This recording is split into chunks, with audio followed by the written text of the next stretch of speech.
for more details. So let's start with why the briefing was cancelled yesterday. The minister starting there with an apology, Tseho. Well, yes, absolutely, Dudu. So she did start off with an apology, sincerely apologizing not just to the media, but also to parents as well and to learners who were ready to actually attend school today, this morning.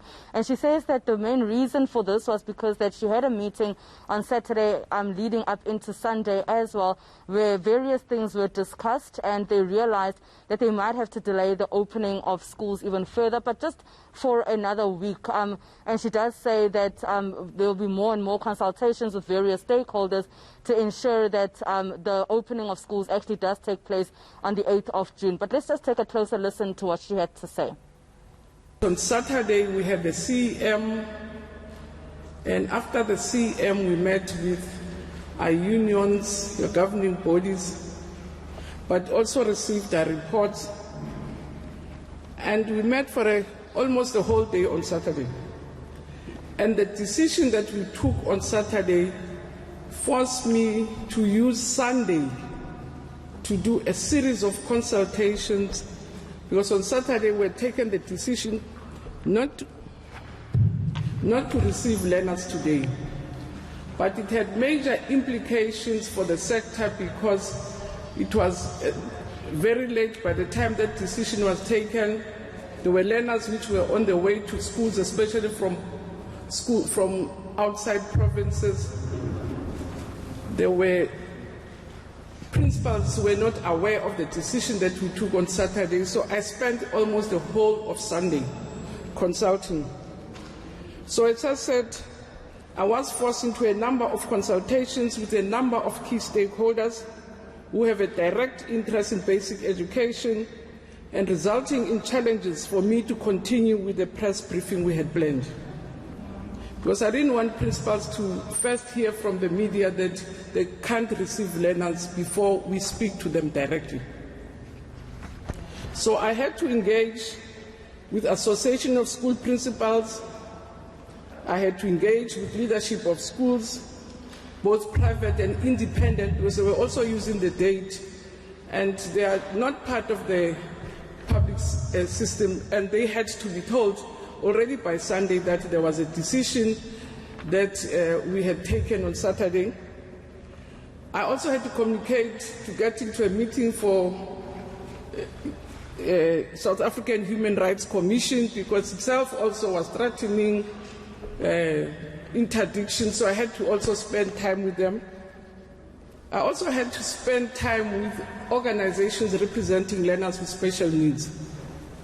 And I really want to repeat that. I really wish to apologize wholeheartedly for the inconvenience that was caused yesterday. But it was beyond my control, because I had to make sure that all key stakeholders are informed in time so that they can mitigate all the challenges which have been brought by the decision that we took very late on Saturday. So some of the reasons being outlined as to why that press briefing was postponed yesterday. What did we hear about the delay in the reopening of schools?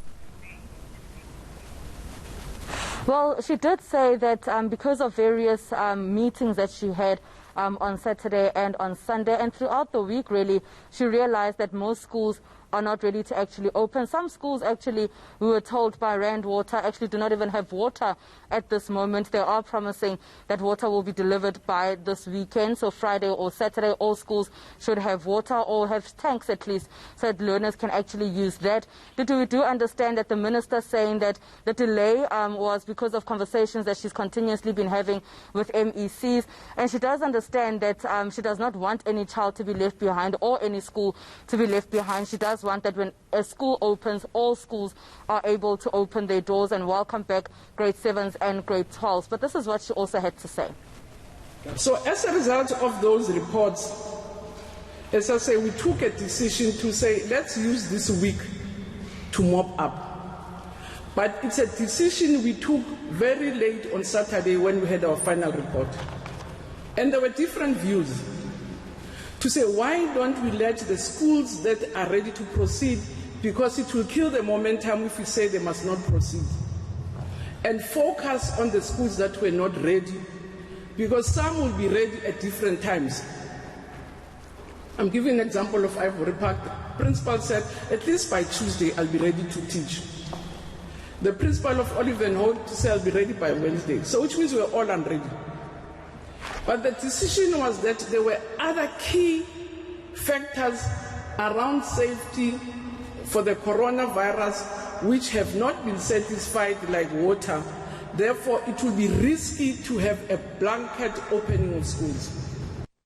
Risky to have a blanket opening of schools, but something was said about homeschooling.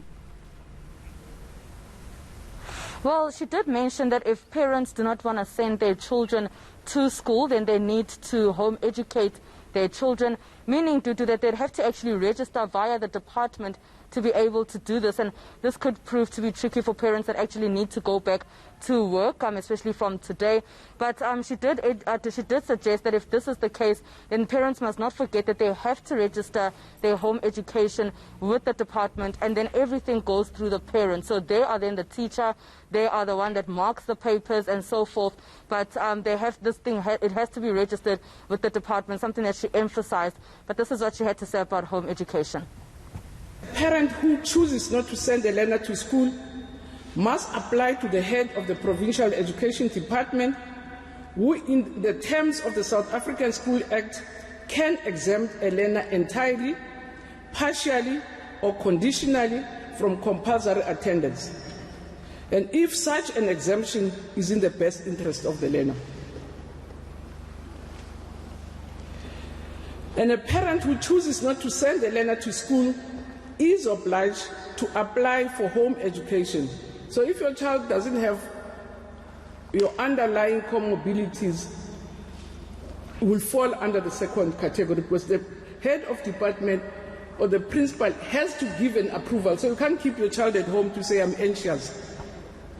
And therefore, we find ourselves having to support you. No. If it's reasons that the principal has not accepted, especially mainly around health issues. So a parent who chooses not to send a learner to school is obliged, because basic education is compulsory. So education of children between 6 and 15 is compulsory by law. So is obliged to apply for home education in terms of the relevant section of the South African School Act. So they must go and familiarize themselves with the conditions of homeschooling and comply, because even then you have to apply. You just can't keep your child at home. You have to apply and meet all the conditions that are required under homeschooling. Finally, Tsoho, unions concerned about supplies. What did the minister say where that is concerned? Well, she did say that they have been told that some of the suppliers have not delivered some of the PPEs. This was also spoken to by the National Education Collaboration Trust, which forms part of the department.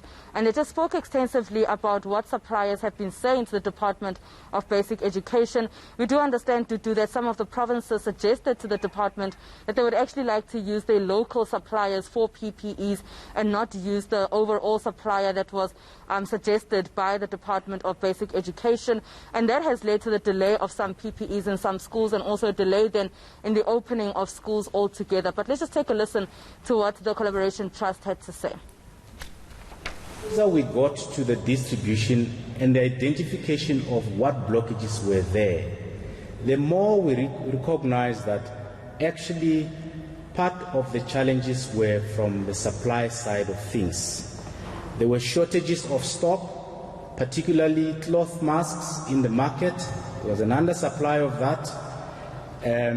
Some of the appointed suppliers did not have adequate stock themselves or the ability to produce those. And in fact, some of the suppliers misrepresented their abilities and capabilities to supply the PPEs.